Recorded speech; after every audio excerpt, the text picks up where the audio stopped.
Hey guys, I'm your host and you're watching WrestleAI. Friday night, SmackDown has wrapped up, and I'm shooting this video early in the morning because there's a lot to discuss regarding the Roman Reigns, CM Punk, and Seth Rollins segment.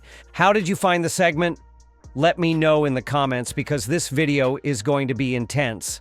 Disclaimer, this is purely my opinion based on how I feel right now. My perspective may change next week or the week after, but I wanted to record this as soon as possible while my thoughts are fresh and unfiltered. Otherwise, if I recorded later, my words and opinions might shift.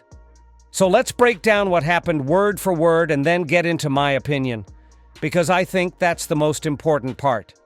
Segment breakdown: Roman Reigns makes his entrance first and quickly signs the contract. It seems like he's in a hurry to leave. Then, Seth Rollins enters, and a short promo battle ensues. Rollins reminds Roman of their history, saying how he always had Roman's back and how they built WWE together. Roman, however, dismisses this and says, "There's no we anymore. That we is dead. Everything that has happened, I made it happen."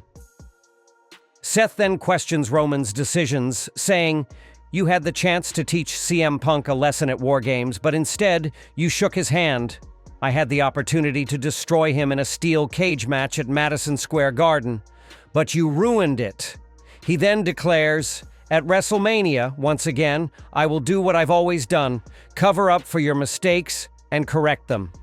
CM Punk then enters but doesn't sign the contract immediately. Instead, he scans it carefully. Roman, noticing this, sarcastically asks, "What are you looking for? The page number? The clauses? Just sign it already." Still, Punk keeps reading. Roman then orders Paul Heyman to ensure Punk signs the contract. Heyman tells Punk, "What you're looking for is in this contract. You just need to sign it." Punk then signs, and Heyman reveals that the contract guarantees CM Punk a WrestleMania main event spot. However, one crucial detail is left vague. Which night Punk will main event, night 1 or night 2? Many online sources and tweets claim it's night 1, but WWE, Heyman, or Punk never specified this.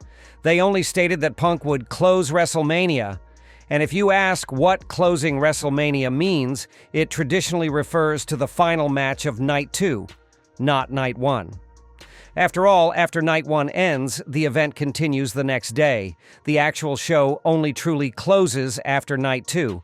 So while the assumption is that Punk will main event night 1, WWE hasn't officially confirmed it. More updates may come later.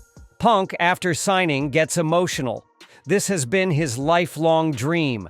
And after years of frustration, leaving WWE and making a shocking return, he finally gets to main event WrestleMania. Then Roman demands acknowledgement. "You thanked the fans, but what about me? You're main eventing WrestleMania because of me. Let's be real. If I wasn't here, your match wouldn't be the main event." Punk sarcastically responds, "Thank you, Tribal Chief. Thank you, holder of Ulafala. Thank you, Big Dog." Punk then cryptically adds, "But this isn't the favor I wanted," meaning there's still an unresolved favor between Punk and Heyman. The segment ends there, leaving fans wondering what that favor is. This was the whole segment. Now, let's about my opinion. First, why did WWE cut 4 minutes from SmackDown? This is becoming a trend. If SmackDown is a 3-hour show, why trim it in the final moments? This segment was already shortened because of that. Now let's talk about the data I gathered. This segment lasted 22 minutes and 59 seconds in total. Entrances alone took 8 minutes and 42 seconds. Roman Reigns, 5 minutes, 13 seconds. CM Punk, 1 minute, 42 seconds. Seth Rollins, 1 minute, 47 seconds. The crowd ruined the segment with unnecessary chants, taking up 5 minutes and 32 seconds.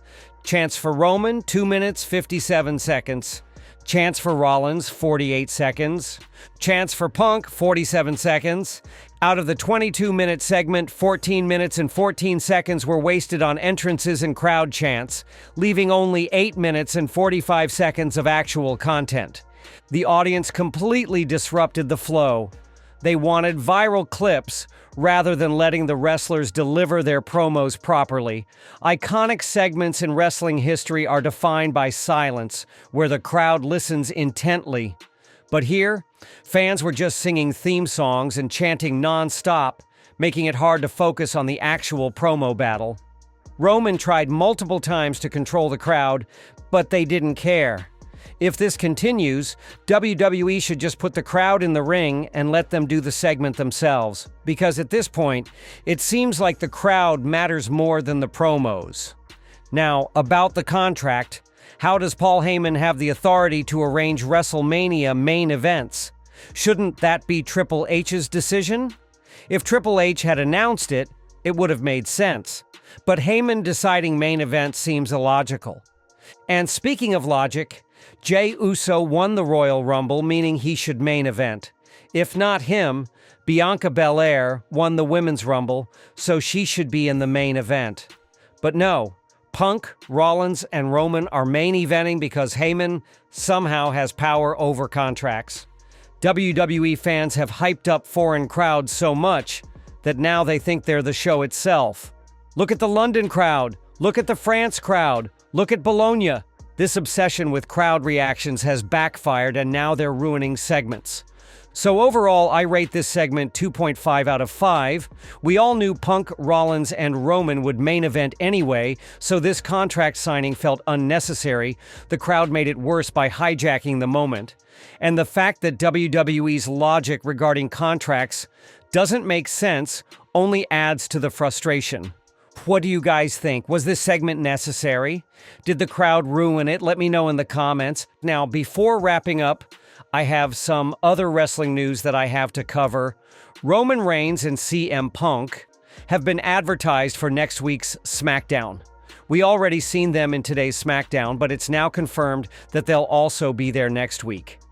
This is significant because Roman Reigns has been missing many shows, and his presence alone makes headlines.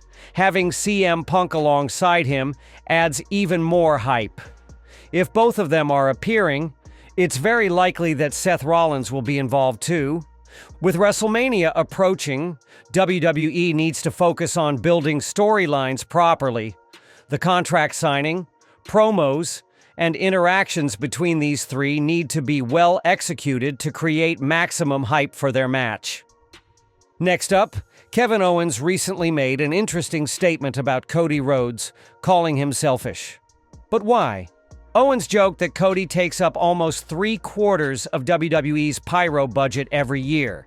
He mentioned how he's been requesting pyro for his own entrance for years, but never got it, while Cody gets an extravagant entrance every time. This might seem like a joke, but it fits well into KO's current character. Whether he's feuding with Sami Zayn, Cody Rhodes, or Randy Orton, Owens always finds a way to stay relevant in multiple storylines. Finally, let's talk about the Hardy Boys. They recently hinted at a possible WWE main roster return. In an interview with Sacked Wrestling, they were asked about the chances of bringing their TNA World Tag Team titles to WWE television. Their response? They believe it's a strong possibility. They might appear on Raw, SmackDown, or even a WWE PLE with the TNA titles. Given WWE's current partnership with TNA, this wouldn't be surprising. However, I personally don't think WWE will feature the TNA tag titles on their main roster. They allowed it in NXT, but not on Raw or SmackDown. The Hardy Boys could drop the titles before making a main roster return, just to avoid any complications. So guys, those were today's biggest WWE updates. I hope you found this information helpful. If you did, don't forget to like, share, and subscribe to the channel for more WWE news. I'll see you in the next video. Until then, take care and thanks for watching.